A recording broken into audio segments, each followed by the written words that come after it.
So we are going to continue our journey in Asia Pacific and bring up Sonali Figueres, who is the green queen herself. Sonali, let's bring you on stage. How are you? Good morning. Yes, morning for me, evening for you.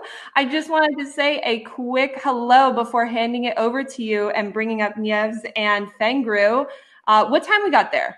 We are in Hong Kong? It's around 12:30, so nice and early in the morning, midnight.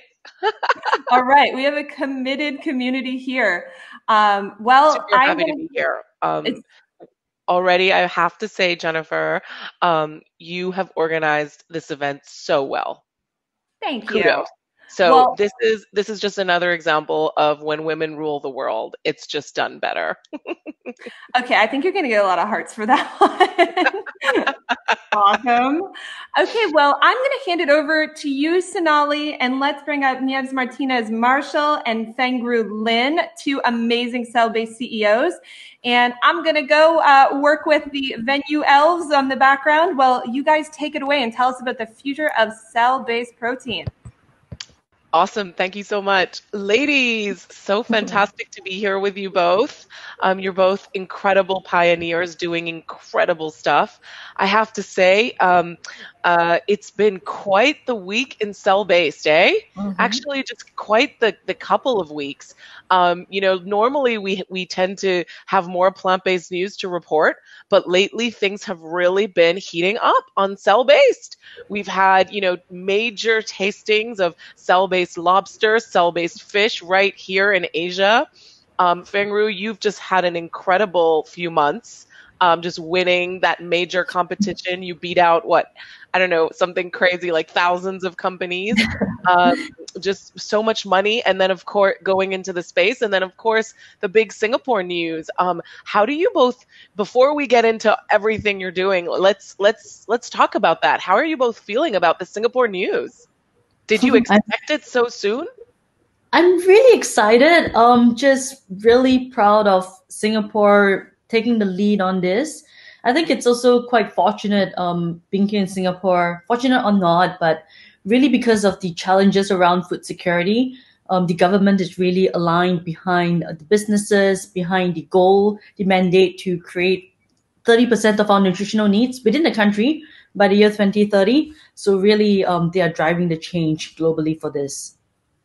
Absolutely. And one of the things I always bring up about Singapore is, you know, Temasek, which is the government's investment arm, was one of the first investors in Impossible and Just many, many years ago, before anyone was really putting money into the sector.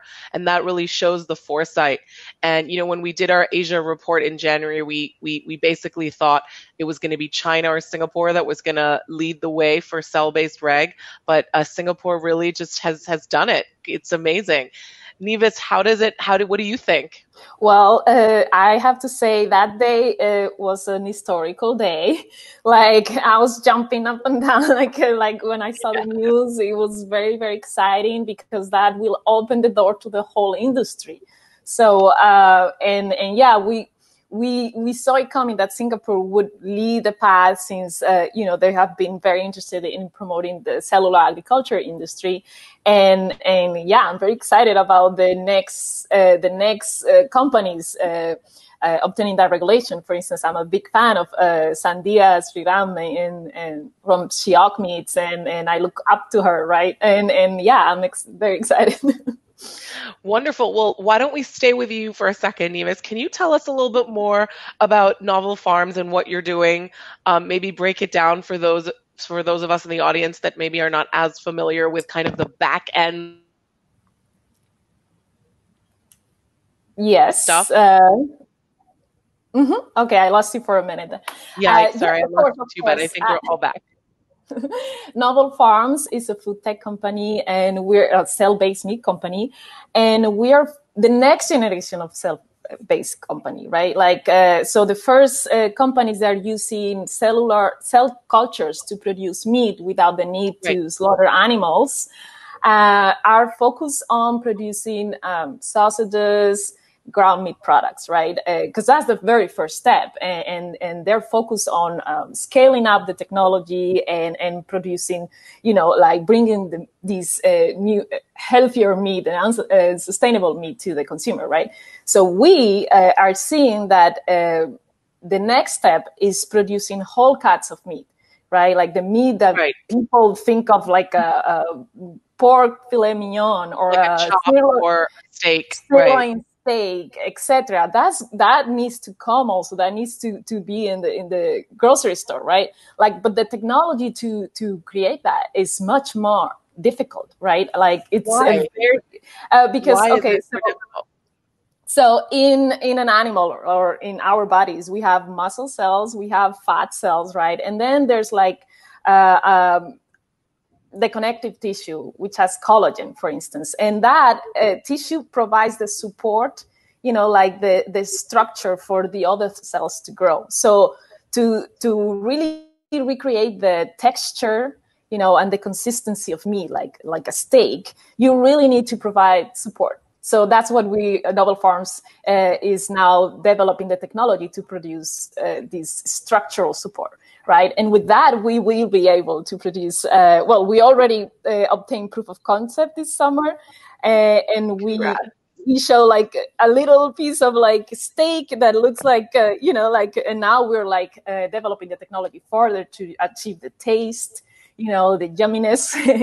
And we will be focused on producing meat from very special animals, like those animals, like not white pigs, they're not the ones that are commonly yet now producing meat, but those pigs, they are like a noble breed of pig, like a very ancient breed of pig. Is called Iberian pigs. Yes, they're from my home country, Spain. Right, of course. And they produce a healthier meat.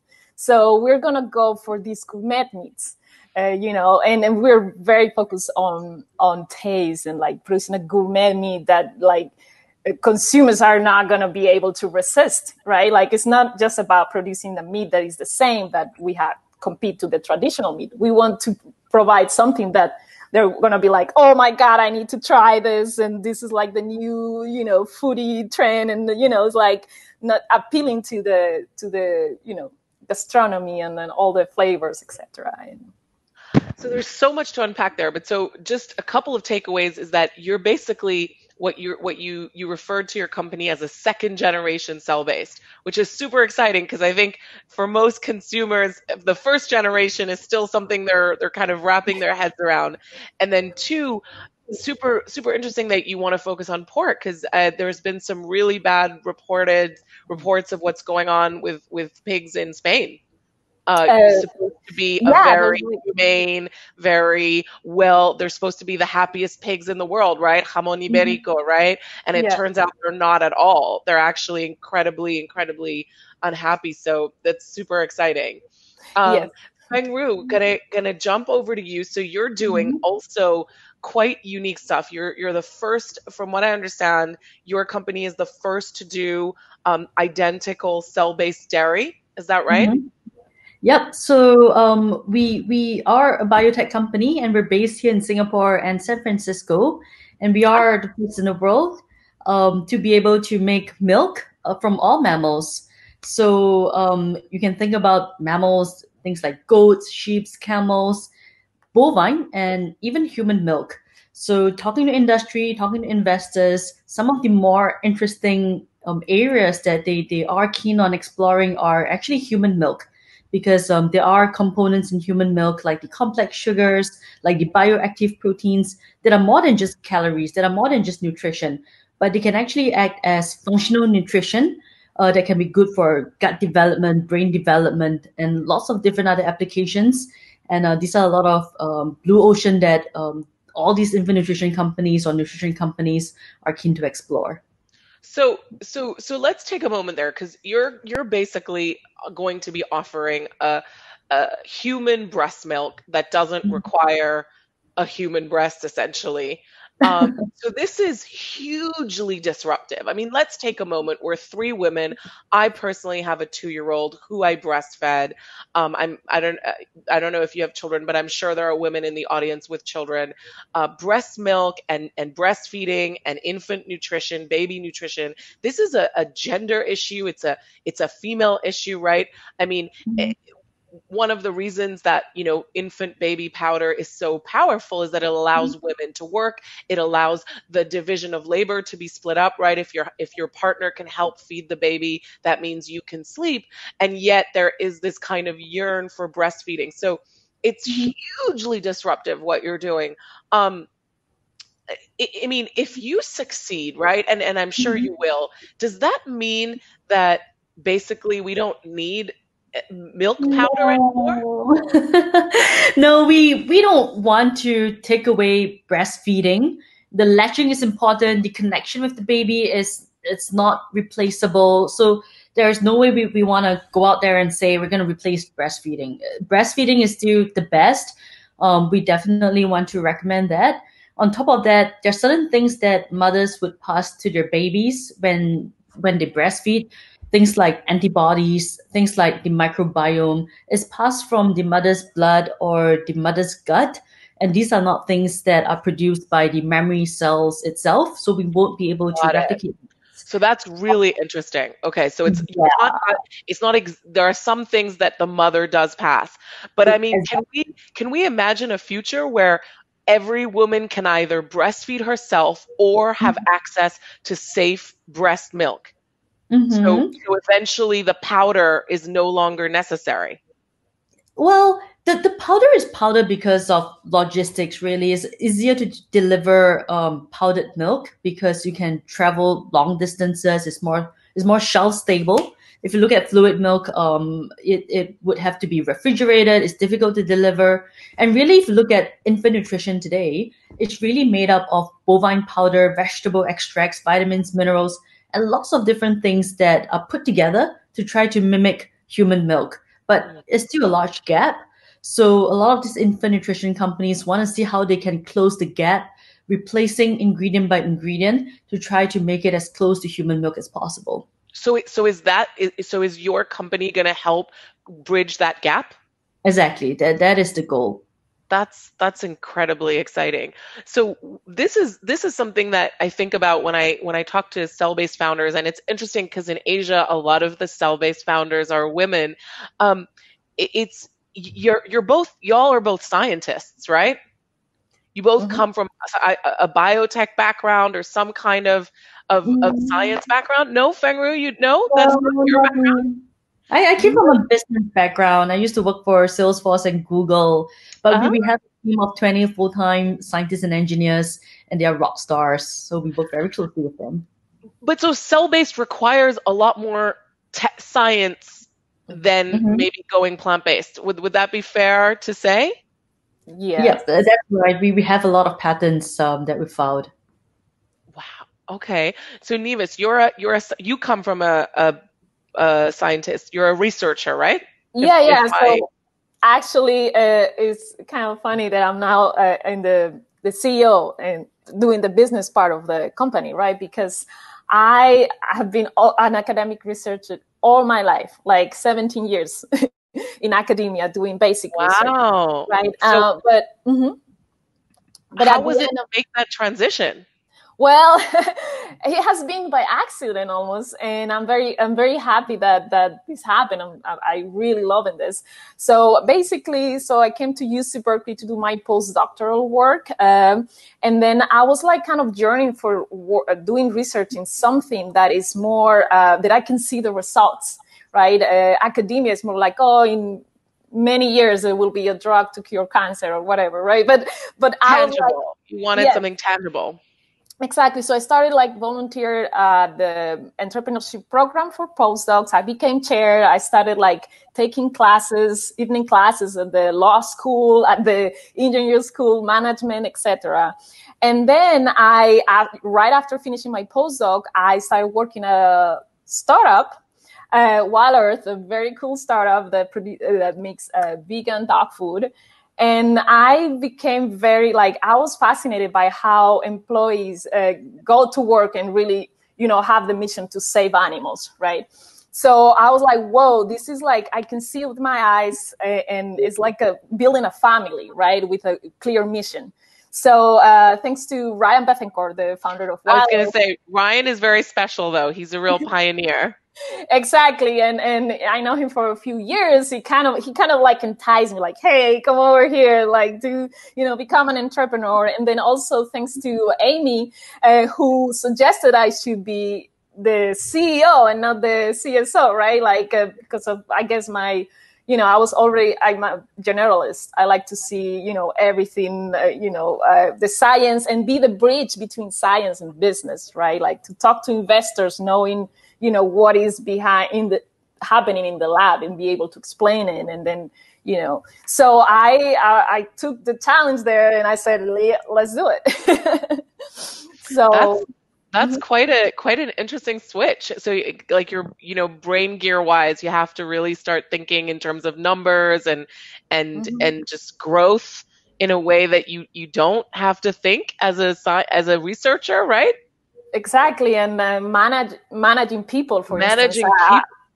Right. Like when we start growing, right? So I was very, very interested in that role because I'm a very social person. I really like to work with people. In academia, I was feeling a little bit like stuck to my bench, even though I love doing research, but I was stuck to my bench, like very like tunnel vision, right? So I was like, yes, let's do this.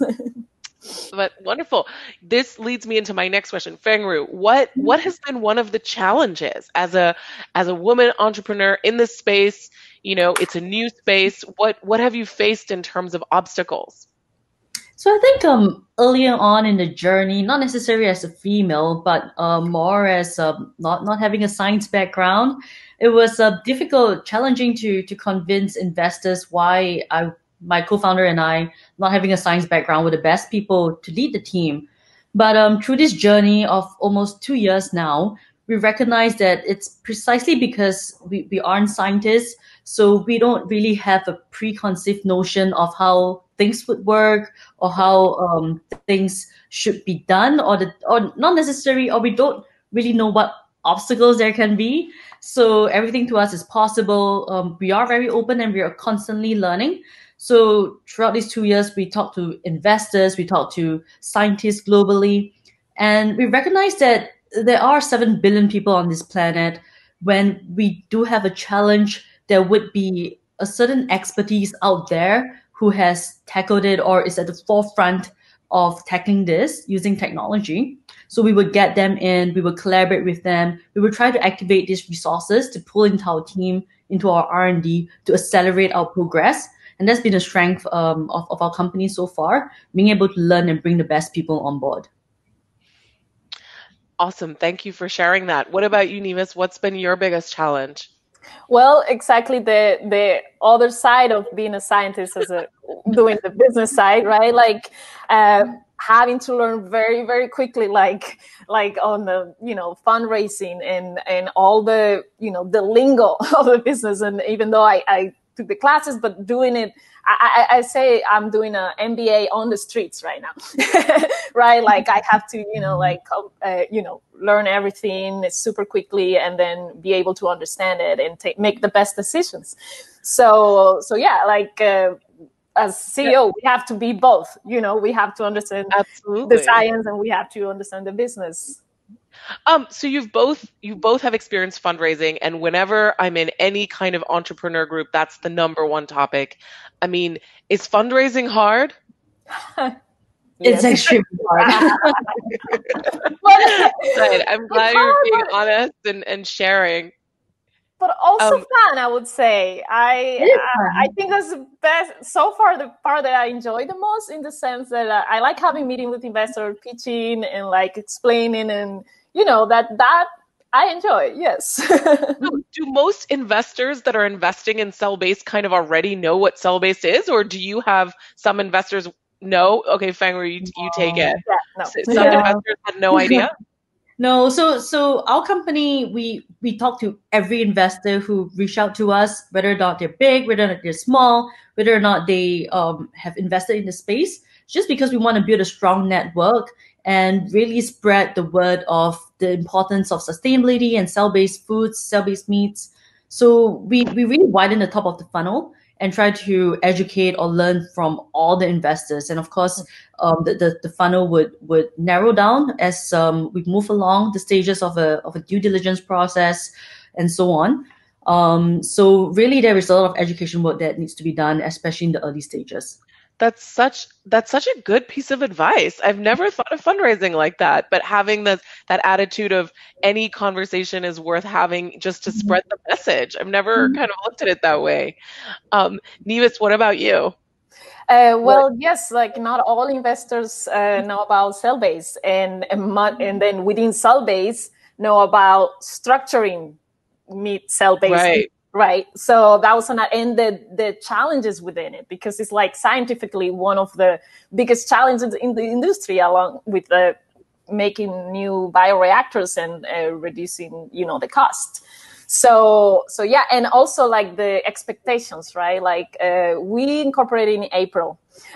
We started working in the lab because of COVID in mid-June, and within a month we were able to produce, proof of concept. So the expectations of like, oh, you have to have a steak already, like filet mignon, and it's like, well, that's not how science, like an animal, you have to raise it like for years to get like the adult animal. So it's like very, very challenging to conveying that information, and like your timeline is so much longer. I mean, just because when you're with investors, they want to know when the results are happening. So with both of you, you have to they have to take a bit of a leap of faith on some. Oh yeah, no.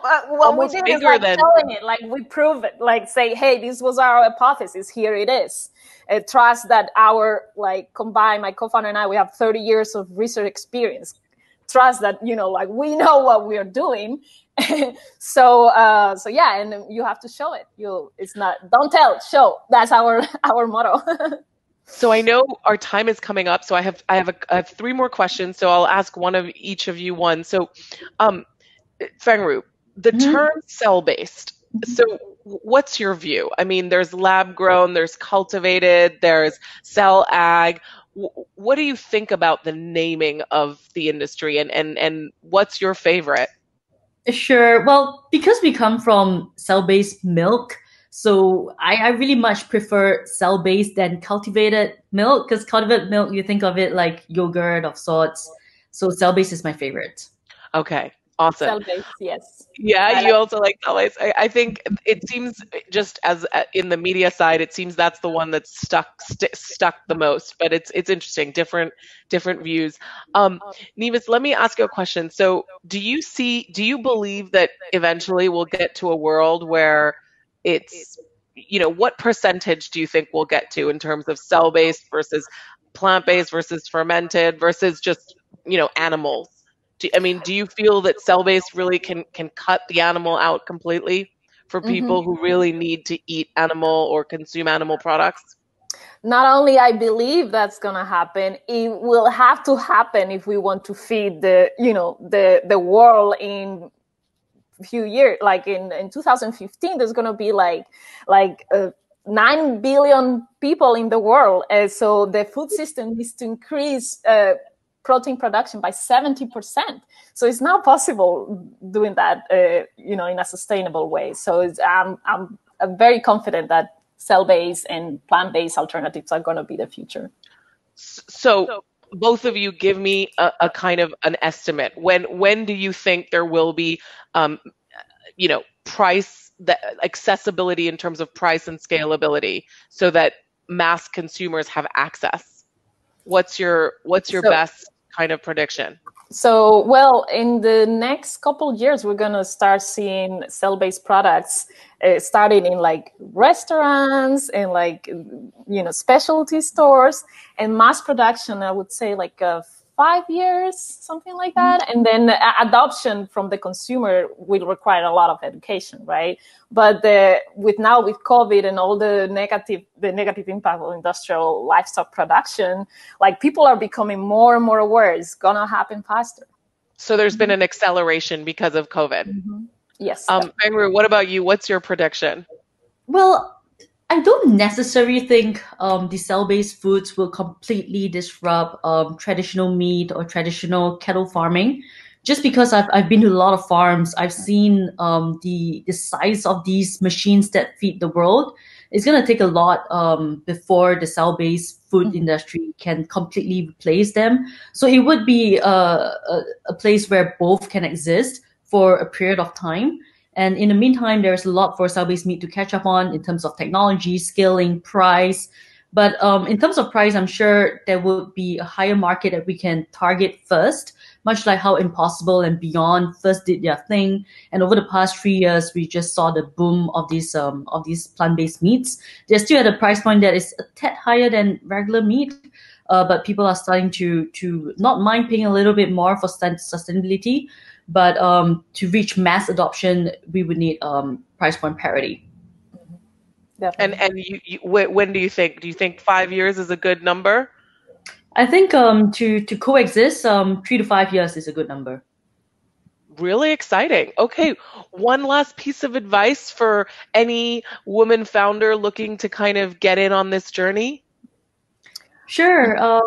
It would be something that people have passed on to me. It would be to learn as much as possible, talk to as many people as possible. If there's any founders or to-be founders out there who wants to bounce off some ideas, you can reach out to me on LinkedIn. I do spend some time on the weekends to chat with anyone. That's so nice, paying it forward. I love it. What about you, Neves? Last few words? Well, I will say be confident in your product and in your abilities and go for it. That's for me the main. And then build a team. Like your co-founder is going to be, you're going to, be honest and support each other. So believe in yourself, pay it forward, and put the right team to surround you with. Build the right team. Awesome. Thank you so much, ladies. Signing out from Asia. Thank you, ladies. Thank you. Bye-bye. Bye-bye.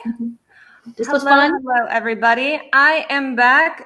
Can we have a round of virtual applause for the future of cell-based innovation?